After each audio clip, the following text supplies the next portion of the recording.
Now for Raising the Bar, Greater RVA's premier Law Talk radio show. Call into the show with your stories and questions at 804-454-1366. 804-454-1366.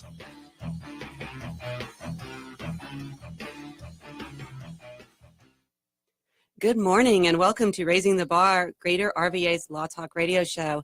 This is attorney Colleen Quinn of the law firm Locke and Quinn.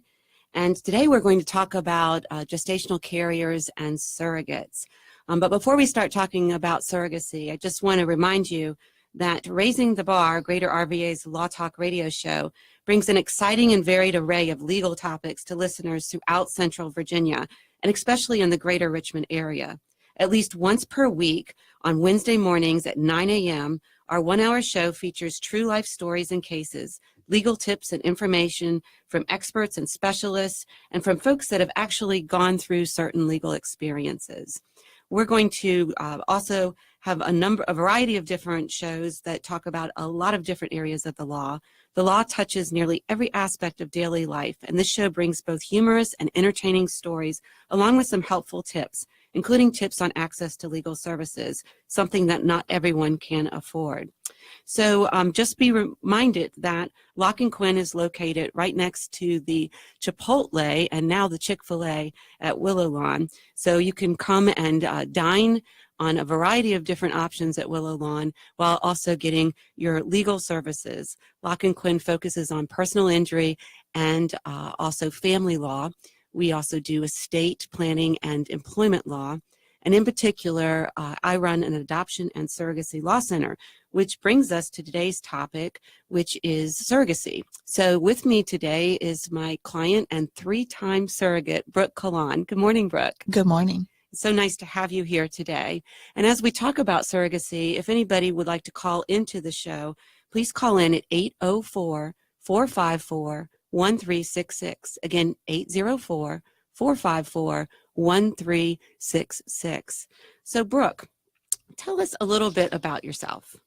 I am a mother of four now and a school teacher as well. So I lead quite a busy life. You do, absolutely.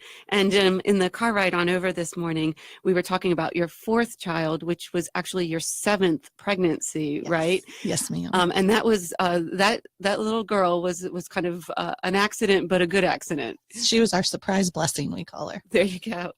So what prompted you to think about being a gestational carrier? Actually, my sister-in-law had been going through some fertility issues, and we had offered, when we were pregnant with our third son, to carry for her. And she actually decided to pursue a different route, but I had already started doing the research, and I had reconnected with an old friend of mine from high school who was a surrogate in Texas, and she had shared a lot of information about it. And so I was just really already involved in the process, and I really wanted to help someone become a family. So at that point, you had pretty much thought, I'm going to do this for somebody. And Yes. it didn't happen to be your sister-in-law, but you said, I'm going to go down this path because I think this is just a good thing to do. Absolutely. And when we talk about surrogacy, we use that term kind of loosely because there's a gestational carrier is actually somebody that gestates the child, but is not biologically connected to the child, right? Right. Yeah. So you would be carrying a child that was biologically from the sperm and egg of another couple. Yes. Right. And then a true surrogate is actually one that does use her own egg.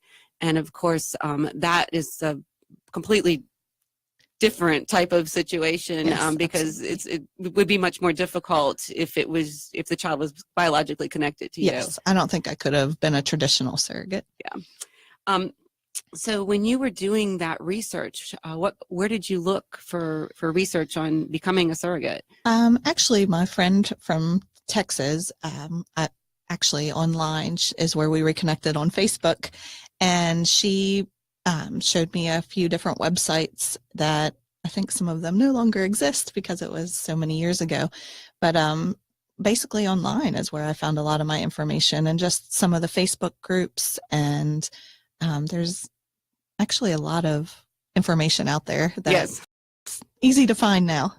And speaking of Facebook, we are on Facebook Live on the Lock and Quinn Facebook page. So if you'd like to view this by video rather than just audio, please like us on Lock and Quinn on the Facebook page, and you can pick up this video live. So when we're talking about somebody being a surrogate, typically you enjoy being pregnant. Is that the case? I did. I had wonderful pregnancies, no morning sickness, and was very thankful for that. And you had the 3 boys before you decided you were going to be a surrogate, is that right? Yes, we had 3 boys of our own at that time. Okay. And your husband, Danny, he was completely supportive and on board? He was, and I think that's a very important aspect of being a surrogate, is your husband has to be supportive because they're involved tremendously. And he also knew that you were a happy pregnant person, because if you were a grumpy one, he probably wouldn't have been supportive, right? Right. So how did you figure out how to get matched with some intended parents? Again, my friend that I had reconnected with on Facebook, she put me, connected me to a website called Surrogates Online is the one that I used. And that's where I actually met my first couple. I posted an ad and had tremendous responses. And I basically got to choose who I wanted to carry for. And then I reached out to you to represent me. So that's how I met my first couple. We talked and reconnected for a while, and just got to know each other before I decided I wanted to carry for them. And what were you looking for in those intended parents? I was looking for somebody who wanted to keep in touch, because I wanted to know what happened to those children that I had carried. And then I also was looking at someone who did not want to abort, because I did not want to abort unless there was something dramatically wrong that was going to cost me my life, because I had to think of my 3 children as well. Right. So that was very important. We had to agree on abortion, and we had to agree on wanting to keep in touch afterwards. And that's what we find when we are matching intended parents and surrogates, is that we need to make sure that folks that are more of a pro-life mindset are matched with folks of a more pro-life mindset, and vice versa.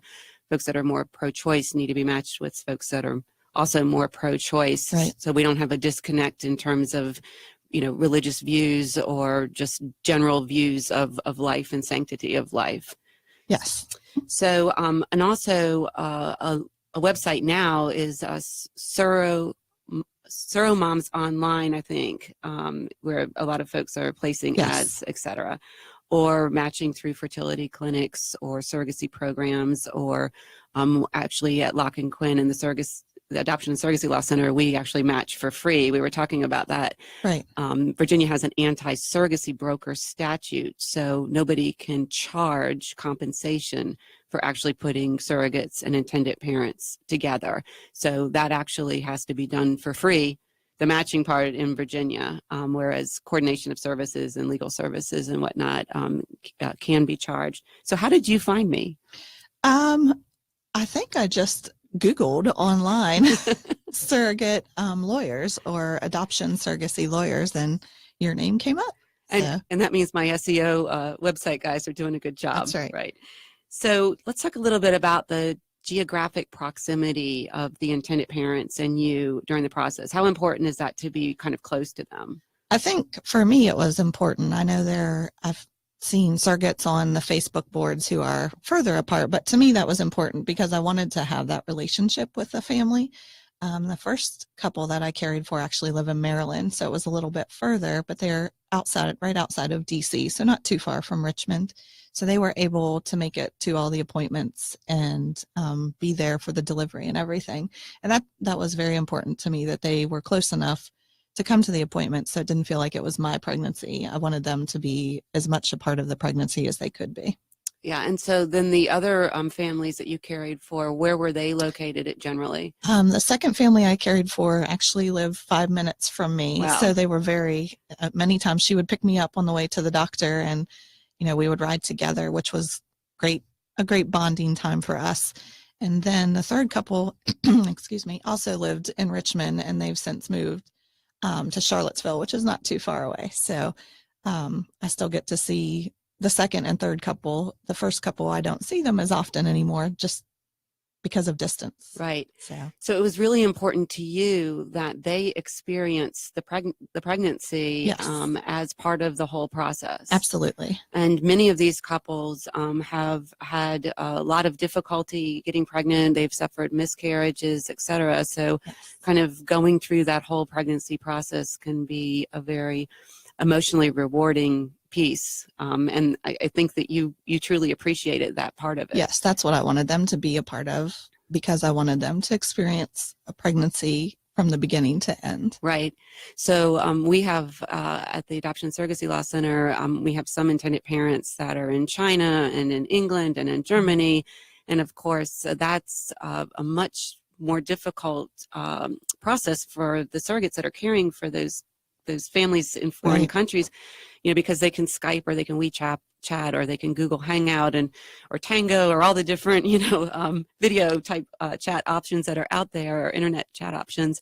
But still, those folks can't come to the medical appointments and really have a closer experience. Right. And there's nothing, to me, there's nothing like seeing your baby on that ultrasound for the first time, and to be there in person. I really wanted that for those families. And you get to see their faces light up when they see that ultrasound. Yes, and that was so rewarding. So let's talk a little bit about what the qualifications are to be a gestational carrier. What were some of those qualifications that you needed to have to pass muster? I had to do a very intensive medical screening, blood work, and checking all my womanly parts to make sure that they worked appropriately. You had to be, I believe, over 21. It's been a few years now. I think that's the age right. that it is. Is that right? Yes. Well. And so, and then also having carried your own children successfully before and not having difficulties while being pregnant was also what the fertility center wanted as well. And then the aspect of going through psych evals, my husband and myself, and also the intended parents, the couples that I was caring for, we all had to go through psych evals in order to go through the process as well. Make sure that you could all withstand going yes. through the process mentally. So the American Society for Reproductive Medicine, they keep changing their guidelines quite frequently in the surrogacy world. The most recent guidelines coming out in February of 2017. And again, just kind of reiterating how important those psych evaluations are. And then also the group counseling, everybody sitting down and kind of talking about what's the level of contact we're going to have, right. What's the level of communication we're going to have, what is it going to look like after the birth. Is it the type of arrangement which you wanted, which was to get just some updates on how those children you carried were doing. Yes. So also those ASRM guidelines, one of the first thing is that you need to get cleared by your OBGYN, right? So you need to make sure you have. Yeah, so I first had to have an evaluation done by my personal OBGYN, and then I went through more testing with the fertility doctor as well. So you had the psych testing and then all that medical clearance. Yes. As well. Yes. And then of course, during the pregnancy, you have to abstain from any drugs, tobacco, alcohol, etc. But now we have you also have to drink plenty of water and avoid, fish that might have, or foods that might have mercury. And you can't have any tattoos or piercings or henna or introduce your body to dyes. You can't go to countries where the Zika virus might be. So lots of various restrictions. Right. And I think I've read on some of the surrogacy boards as well that there are parents who want to control what the surrogates eat while they're pregnant. Fortunately, my surrogate, my parents did not try to control what I ate while I was pregnant, but some intended parents want to have that control too. And And I can understand why they want a healthy baby. Right, right. But that can be a little intrusive if Yes. you're micromanaging everything you eat every day. Yes. Well, you were fortunate. We look for intended parents that are not going to micromanage, but we joke in the surrogacy world about the West Coast contract versus the East Coast contract, because the West Coast contract usually has an organic food allowance in it, and the folks on the West Coast tend to be a little bit more whole body health minded. So I can see eating that. right eating organically, etc. We did have one case that it fell apart because the intended mother wanted to give the organic food allowance to the surrogate, but not to her entire family. And so, of course, that would pose problems with cooking for the entire family. And that was just kind of the tip of the iceberg on some of the issues in that particular situation. So let's talk a little bit about the financial side of things. As you learned in Virginia, a surrogate can't be paid compensation, but can receive payments for medical expenses as well as ancillary expenses. And ancillary expenses includes reasonable household living expenses attributable to the pregnancy. So talk a little bit about how that worked in your situations. In my case, we did just the flat monthly allowance. Yes. And I know in some cases they reimbursed me for like my medical copays. And so I paid those things up front and they reimbursed me. I know in some cases people have worked out where they have used like a debit card that they pay their medical bills with, and it's connected to the intended parents' accounts. We didn't do that for me, but for us, we just did the monthly allowance, and then they reimbursed me for my medical bills. And I didn't ask for like groceries or any of those types of things because I would be buying those anyway. Right.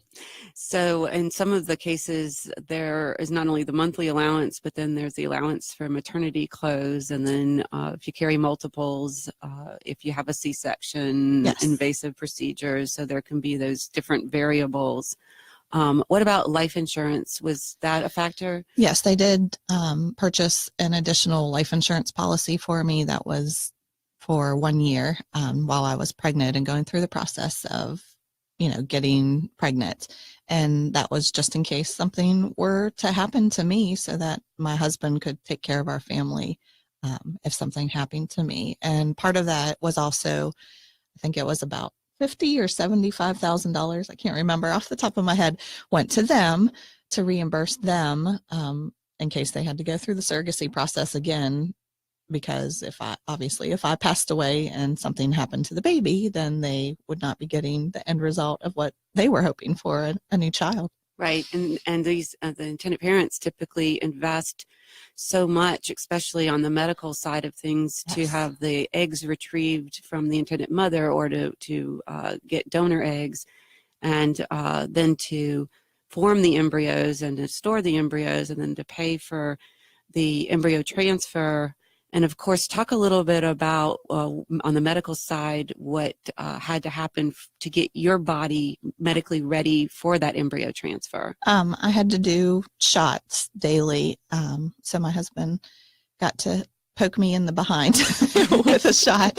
And he did not like needles. And so that was actually very challenging for him to have to give me a shot every day. And actually, as we got a little bit further into the process, it was 2 shots a day. Wow. So because they give you estrogen and progesterone. So he had a difficult time with that, but he got used to it after a while. And I always was sure not to make him angry before shot time. Wow. Yeah, you want to make sure that Yeah. person's very gentle with those Yes. shots, I would Yes. imagine. So what were those chemicals supposed to be doing? The estrogen and progesterone. What the estrogen was to build the lining so that the embryo had a nice place to implant when it was time for the transfer. And then the progesterone was to keep the pregnancy because your body is it's basically foreign to them since it's not your pregnancy. So the progesterone was to keep you pregnant basically until I think it was about 10 or 12 weeks when I got to stop the shots when I was about 10 weeks pregnant. Okay, so basically they're wanting to make sure that you keep that pregnancy, you don't Yes. miscarry. Yes. So going back a little bit to the life insurance piece, so in these contracts, we want to make sure we're looking at all possible contingencies. And of course, there is a risk in being pregnant and delivering. So it was important to protect your family in case something did happen to Absolutely. you. Yeah. And then also the investment made by the intended parents in the whole process. So basically what you're saying is if there's a $300,000 policy or $500,000 policy, that your family would be the beneficiary, or your husband would be the beneficiary of most of that policy. Correct. But then about 50 to 75,000 of that would go to the intended parents as the beneficiaries if something were to happen to you. Yes, that way, because there is a lot of money that goes into the egg retrieval and making the embryos. And so before you even become pregnant as a surrogate, they are investing a lot of money. And so that would basically, hopefully, reimburse them some of that cost if something unfortunately would happen to you as well as the baby at that time. Right. And now also one of the things that is being put into all the contracts is if something were to happen to the intended parents. So the intended parents now have to have their estate plan documents in place and their guardian and trustee arrangements in place, because if something were to happen to them, the surrogate needs to be protected. And, Right. When you went into this, you were not planning on bringing another child home, right? Exactly. Yes. And so we want to make sure that the surrogate is protected in terms of, one, who is taking this child, and two, who's going to continue to meet the obligations, including the financial obligations that are in the contract. I'm pretty sure that was in my contract as well. If they went on a trip to Vegas or something while I was pregnant and their airplane crashed, that something was in place for what would happen to the baby. Well, as your attorney, I did make sure that they designated their guardians for sure. Like, I'm pretty sure that was in there. So before we go on break, and if anybody wants to call into the show, it's 804-454-1366. Again, 804-454-1366. We would love to take your calls if you have any questions about surrogacy. But before we go on break, let's talk just a little bit about the process of working with an attorney. How did your attorney get paid? Actually, it came from the intended parents. So the intended parents paid for your services for me. There you go. So, yeah. And how was that process? I thought it all went really smoothly. I was very fortunate that my intended parents did not, because I think it was because we discussed so much beforehand, before the contract process, that we were on the same page. And so we didn't have a lot of back and forth in contract negotiations because we pretty much were on the same page before we even got to that point. And that is a really critical piece, Brooke, is that making sure that all of the financial terms, all of the other terms have been agreed upon before you get to that contract drafting, so there are no surprises, Yes, right? I agree. And in your situation, I believe that you also insisted that your attorney draft the contract. Yes, you did. Yes, which was smart on your end. So we are going to take a break, and feel free to call in 804-454-1366. This is Colleen Quinn with Brooke Collawn, and we're talking about surrogacy this morning. We'll be right back. Thank you. You've been listening to Raising the Bar, Greater Richmond's premier law talk radio show. Call into the show with your stories and questions at 804-454-1366. 804-454-1366.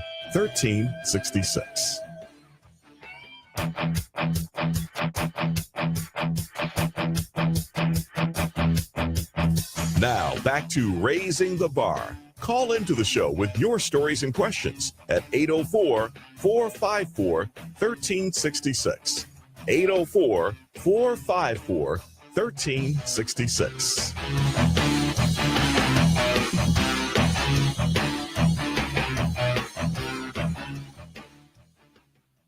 Good morning. We are back. This is attorney Colleen Quinn with Locke & Quinn and the Adoption and Surrogacy Law Center. And this is Raising the Bar, Greater RVA's Law Talk radio show. This morning we're talking about surrogacy and what is it like to be a surrogate or gestational carrier. Joining me today is Brooke Collawn, a 3-time surrogate, in fact carrying twins twice, and having a total overall of 7 pregnancies. So Brooke has been my client and very open and willing to share her experience. Right before the break, we were talking a little bit about the legal process. And so during the contracting process, Brooke, did you feel like you had your fair say and involvement in the terms of the contract? Oh, absolutely, especially since I had you draft the contract for me. So it was the way I wanted it from the get-go. So that was very helpful, I feel like. It was, I think, like I said, a fairly easy process for me, and only because I had talked so much with the intended parents before and gotten to know them so well that we were pretty much on the same page when it came to that time.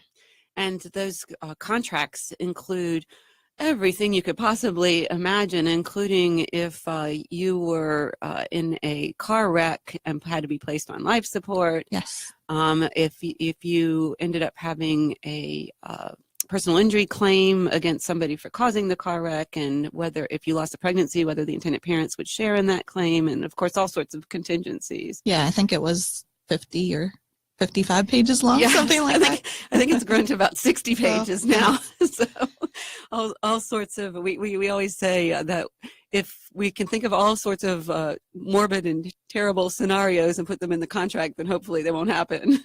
Hopefully. And those are some of the things that the psychologist talked with us about as well, as, you know, what if this would happen to you, and all of the kind of morbid things that you don't want to think could happen to you. So that was a very important part of the process, though.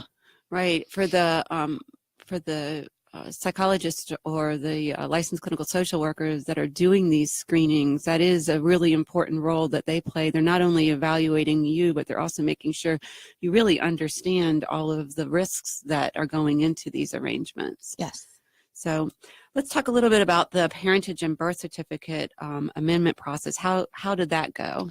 It was actually very easy for us. We basically, when you're in the hospital and the baby's born, and that was another thing that we had talked about beforehand, is how we wanted to handle the delivery and whether the parents would be in there, and how we would handle the hospital stay as well. I know some parents get a separate room and keep the baby with them, and all of my parents chose to just come to the room with me, and we kind of were one big happy family in the hospital, which was really nice that I still got to see the baby too. But after the baby was born, we had to fill out, of course, the birth certificate paperwork in the hospital, just like you do for your own child. And we had to put my name and my husband's name, and then we put the baby's name as the parents wanted it. And after, and I don't remember the timeline exactly. I'm sure you can't sign until 3 days after birth, right? So, and then we applied for a birth certificate amendment, which basically changed the parents' names from our names to the intended parents. So they never got a piece of paper, you know, the little birth certificate paper that you get with our names on it. It was just the paperwork, and then the actual birth certificate came with their names on it. Right. So Virginia has a relatively easy process. It was very simple. You know, the name of the surrogate does have to go down at the hospital on the record of birth. But nobody asks for a birth certificate to be issued that lists you or your husband. And so the only birth certificate that gets issued is the one that lists the intended parents. It's interesting too, we've actually gotten pre-birth orders from other states, given full faith and credit and domesticated in Virginia, that order the hospital to put the intended parents down on the birth record. But the director of vital records has said, no, that we're trying to track these arrangements, and if you do that, it's going to screw up our statistics and our tracking. Okay. Yeah, so we want to make sure we put the surrogate's name down, and then we have the amendment paperwork that's filed, and that way we're able to be very orderly and be able to track the number of these arrangements, which are increasing in frequency. In fact, we're seeing the number of surrogate arrangements go up while the number of adoptions has been going down. I think with medical technology and more people like you willing to carry for somebody, that this is a new way of family building. Well, and I think with adoption, you run the risk of the biological mother changing her mind. And in the case of surrogacy, you don't have that risk. So Right. I think it becomes a better option for people who have fertility issues. Yeah. So you were really lucky because you matched with 3 great families, but was there anybody along the way that was not really the right match? Well, so like I said, the first match was done online, but the second and third, we went through your service, and you gave me some intended couples to talk with. And so there was one intended couple who the mother, when I went to lunch with her, talked to me about wanting to transfer to herself as well as transfer to me. And that kind of raised a red flag to me. Had some concerns with that and didn't feel like that would be the best match for me. Right. Not all arrangements are the best arrangements. Yes. So that would have been a little bit different. We did have one situation where the surrogate carried twins and the intended mother got pregnant at the same time. Oh, wow. So they ended up having basically triplets. Wow. But you would think that would be a difficult arrangement because you would hope the intended mother was kind of focused on your pregnancy, but if she was pregnant as well, focused on her own pregnancy, or if she was on bed rest, et cetera, then you wouldn't have the close relationship that you really wanted to kind of have. Exactly. And that was what it was. I wanted to have that close relationship with the mom, and she had previous miscarriages. So I was also concerned that if she miscarried and I was still pregnant, what kind of relationship that would cause for us. And so I just really wanted someone who I was able to connect with. Right. And I wasn't sure that would be able to happen with this couple. And that's an excellent point, because most folks are looking for a surrogate because they've had difficulty carrying and have had miscarriages. So in all likelihood, she may have had another miscarriage in that situation. So you were really thinking that through. So how did you explain this to your 3 boys?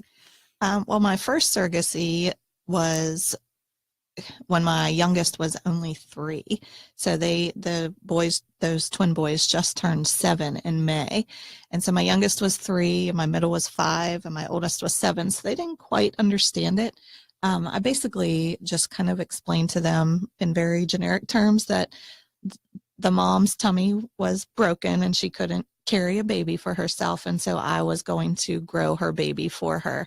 And I wanted to make sure that they knew this was not our baby to be giving away, that this was their baby and I was just carrying it for her. And so I just told them that they put her egg in my tummy and we were growing her baby for her. And they seemed to accept it well. And they actually, the second surrogacy, I did the same thing. And by the third surrogacy, they were a little older, so they asked more questions, but But it was mommy's growing another egg. Yes, but they still knew that it wasn't our baby, but they just had a few more questions. So. There you go. Well, it's great because there are so many children's books out now for intended parents to explain the surrogacy process, but also there are more books coming out with regard to help the surrogate explain to her own children what you're doing. And yes, this baby's not coming home. This baby's for another family. So the mental health professional group of ASRM have a wonderful list of children's books on their website, and also they have a great Facebook page as well. So having those tools as surrogacies become so much more accepted, we're starting to see more and more tools to help. You were one of those kind of pioneers that didn't have those tools. Right. So explaining it to your kids is a really important piece of the process. How did your husband feel about you not only being a surrogate once, but 3 times? He actually was very supportive, and he liked to tell people that I was pregnant, but not with his baby, because he thought it was funny. I did not get a kick out of that, but he did. But he was very supportive, and he actually would come to all the appointments with me. So he supported the process the whole time. And like I said, I think that's very, very, important. very important to have a supportive husband. Right. And that's one of the things when we're looking at somebody who wants to be a carrier or surrogate is, do they have that family support? Of course, if somebody's in the middle of a divorce or in the middle of litigation, then those are things that will indicate that's not going to be a good carrier arrangement. Right. The other thing is our criminal background clearances now. That's becoming more and more important. I actually had a case where the intended parents I was representing ended up learning that their surrogate had an outstanding warrant for her arrest. Oh my goodness. Yes, and she ended up spending the rest of the pregnancy in prison. Oh gosh. Yes, and so we figured, okay, she's probably not doing drugs, alcohol, tobacco, or anything like that. Although if you watch Orange is the New Black, you kind of wonder, what does she have access to? But basically, the intended parents weren't able to go to those medical visits or even be present at the birth of the child. So in your situation, you and the intended parents knew each other pretty intimately, and so having a criminal background check wasn't quite as much of a necessity. But in some of these arrangements, the folks don't know each other as well. And having that sort of background check on all the parties can become something that's definitely recommended. Oh, absolutely. So let's talk a little bit about the first family that you carried for. How was it that you ended up with twins? We transferred 2. She had, I think it was 6 miscarriages previously. Aww. And so we had transferred 2, hoping to get 1, and they both took the first try. So we were very fortunate. And she got 2 wonderful little boys. Yes, and so now the ASRM guidelines are recommending more just 1 embryo transfer because that is so hard on your body, isn't it? It is. It was definitely a different pregnancy than, because I had carried 3 boys previously, but they were 1 baby at a time. And so it didn't really start to bother me until I got further along. In the beginning, I think I was a little more tired, but in the beginning, it was not much different than my own pregnancies. Towards the end, just because I was had so much more belly, it was definitely a different type of pregnancy. Hard to lean over the bathtub and clean the tub, and hard to get down and give my 3-year-old a bath. It was definitely more challenging carrying twins than doing a singleton. Well, and you and I have that in common because I carry twins as well. Of course, they're 25 years old now, so they're much older. But I did not carry twins twice like you did, nor did I have other children at home that I was having to care for. So you really are a trooper for taking that on. And it was very fortunate that both embryos took in both cases, because you carried twins a second time, right? I did, and actually the second time we originally transferred 1, and we did have a miscarriage with that 1. And so when we went and decided, gave ourselves some time to grieve, her and myself, I think it actually was harder on me to lose somebody else's baby. I had previously, after our 3rd child, we had a miscarriage. Wow. So I think it was harder on me just because I had someone else depending on me. It was harder on me to lose somebody else's baby than it actually was to lose my own. Wow. Because somebody else was, depending on me, and it wasn't just my own grief, it was their grief as well. And so we did lose 1 for the second couple, and then when we decided to go back again with them, we talked a lot and consoled each other, and decided to transfer 2 the second time, and they have a 5-year-old little boy and little girl who they actually gave their middle names after my husband and myself. Wow, that's so wonderful. I just went to their 5th birthday party, and yeah. Oh, how fun. That is so nice of you to be willing to share your story of that miscarriage.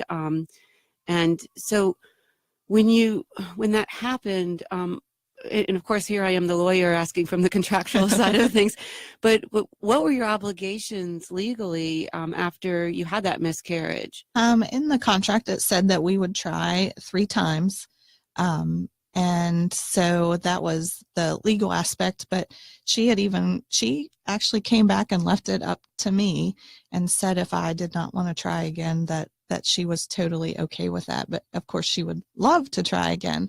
And so she was not going to hold me to the 3 times that were in the contract. But I wanted to give that gift of a baby to her. And so we went back and transferred 2, and we're very fortunate that they went to term. Yeah, yes. So normally if a carrier does miscarry, then that's kind of an out provision that, but there is that other provision in the contract that does also say that you'll try again. So those are kind of conflicting provisions in terms of you had an out, but you also had committed to so many transfer attempts. Right.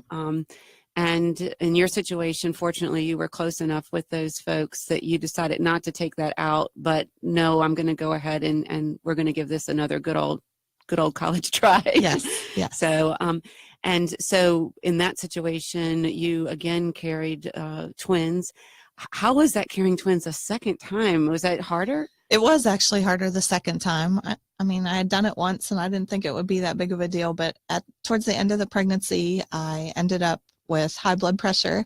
And so we had to do an emergency C-section where I had to be put to sleep. Wow. So nobody got to come in, to the delivery room or the operating room for that.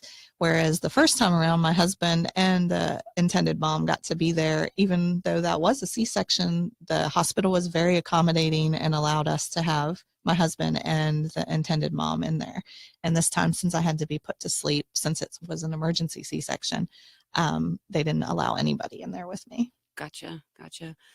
We have about 10 minutes left in the show. If anybody would like to call in, the phone number is 804-454-1366. This is attorney Colleen Quinn, and I'm here today with 3-time surrogate Brooke Collawn, the first 2 times carrying twins. And we're about to talk about the 3rd time. But if you have any questions, call into the show, 804-454-1366. Any questions about surrogacy or being a gestational carrier. So, Brooke, let's talk about the 3rd time. I can't believe you went for a 3rd. So the 3rd time, we actually decided just to transfer 1. And it took the first time, and he just turned 3 in September. And I was able actually to do a VBAC. And so I didn't have to have a C-section, which was wonderful. And the parents got to be in the delivery room, and my husband was in the delivery room. And so it was actually a great experience. I did actually, which made it a little traumatic at the end after the baby was born, and I did hemorrhage afterwards. I had a postpartum hemorrhage. So hence why it's wonderful to have in the contract if anything happens because it was scary for a while. But everything turned out okay. And I was fortunate enough to have a wonderful doctor who took care of it quickly. So. Wow, that's really good. And obviously your reproductive capabilities were still intact because you accidentally had your daughter not that long ago. And I recently have a 10-month little girl. So, and everything went wonderful with that pregnancy as well. So I've been very fortunate. And you were able to see the excitement on the intended parent's face for that delivery because you were wide awake for that one. Yes, and there's actually a beautiful picture on Facebook that she's shared several times of her standing next to me holding the baby because the doctor kind of just let him come out onto the bed, and he told her, because she just looked at him and he told her, pick up your child. And she wasn't, it was so just. It's a wonderful picture of it's her and I and her husband, and she's holding the baby next to me, and we're all crying. And it's just a beautiful picture. It just shows the raw emotion of what we went through. Which is really wonderful. And in fact, that family shared their story with the TV station not that long ago. Yes. And that was a beautiful story because you've stayed in touch with that family as well. Right. So what type of person do you think it takes to be a surrogate or gestational carrier? I think you have to be caring, and I think you have to be a strong person. Again, have a supportive husband. And I think I basically knew that I couldn't do it if it was my own egg. And so I knew that I had to do gestational surrogacy. And really, you have to jump in with both feet. It's a process, and it takes a lot of commitment. What was the level of communication that you had with the intended parents over the 3 times that you carried? We pretty much either texted or talked every day. Fortunately, with technology, that was possible. And definitely the last surrogacy, she came and she visited while I was pregnant. And since we lived so close, I'm a teacher now, but I was staying at home watching children, and she would come and just hang out with me during the day. So we built a really great relationship together, and we would go to lunch, and it was a wonderful relationship. And actually, I had great relationships all 3 times. I was very fortunate. So what was the hardest thing about being the carrier? I think in the end, when it's all over, I think that's the hardest thing, just because you're so used to that connection, or I was very used to that connection with the mom and the dad. I mean, of course, I was closer with the mom, but that connection and that friendship and that bond, and then they have a newborn to take care of, and that just takes so much of your time. And so then we're not texting every day and every couple minutes. And so just that, once it's all over, I think that was the most challenging part. And not that I wanted to be pregnant or have the baby anymore, just that relationship changed. Right, because the intended parents now have a newborn, yes. Or in 2 of your cases, they had 2 newborns. Right. And so, of course, their focus now has shifted to taking care of their kids. Yes. Rightfully so. Yeah. But suddenly you're kind of left in the dark. Yes. And so that can be emotionally challenging, I imagine. Yeah, especially when you have all those hormones after pregnancy going through your body. It's emotionally challenging. The end, I think, was the hardest part for me, just the finalization that it was over. And I just enjoyed so much being pregnant and being a part of their lives every day, and then it's over. Right. But I mean, we still talk, and we still text, and we still visit, but it's just different now. Yeah. That's one of the things that the mental health professionals do a good job of, is basically preparing you for, yes. Okay, after the birth, there's going to be a shift in the attention given. Right. And you need to be ready for that, because it's just natural. I mean, a lot of the intended parents do try to stay in touch with their carrier, but tending to a newborn is a lot of work, and you're exhausted. Yes. And I know that. Yeah, absolutely. So for any of your surrogacy situations, did you provide breast milk, or was that asked of you? I did, actually, for all 3. For the first one, I did about 6 or 8 weeks, just because we had to pump and ship, which was tough to ship, pack it all up and ship it to them, since they lived in Maryland. So we shipped it to them. And I think I did it for about 8 weeks. And then the second surrogacy, since they lived so close, they were able to come pick it up, which was much more convenient. So I did a little bit longer for them. I think we were about 4 months. I think they were about 4 months when I stopped. And then the last surrogacy, I actually, he was born in September, and I pumped through like March, but was able to get enough pumped and stored for them that he was able to make it through his first birthday. Wow. On stored breast milk. So wow. So when you shipped, I take it has to be refrigerated, right? Yes, we had to. That was the process, was getting it all packed up and in a cooler, and then we had to use dry ice, and then we put it in the cooler in a box and packed newspaper around those boxes. So it was a process to ship it to them, for sure. That's really amazing that you were willing to do that for those families, and for the babies. Yes. Yeah, because they really got that benefit. So what has been the easiest thing for you about having been a 3-time surrogate? I think just that I've had such wonderful relationships with them. It's been so nice to just keep in touch, and to be able to go to the birthday parties, and the pregnancies themselves were pretty much easy too. So I just have been fortunate enough to have really great pregnancies, and have wonderful families to carry for, and been very fortunate that they have stuck to their word and kept in touch with me, because I know I've read some things on Facebook too of families who say they're going to keep in touch and then they don't end up keeping in touch for one reason or another. And so I'm just happy that it all has worked out the way that I had imagined that it would. And well, that's an important part of the contract drafting too, is basically putting in there whether or not the intended parents are going to stay in touch. And you know, it's pretty similar to adoption situations with birth mothers. Now, you know, in your situation, you're not genetically related to that child, but you're still curious about how that child's doing. You brought that child into the world, right? And so you want to know that the child's doing well, that child that spent 10 months inside you is flourishing. Yes. So having getting pictures or updates, etc., getting a text just to know is really important.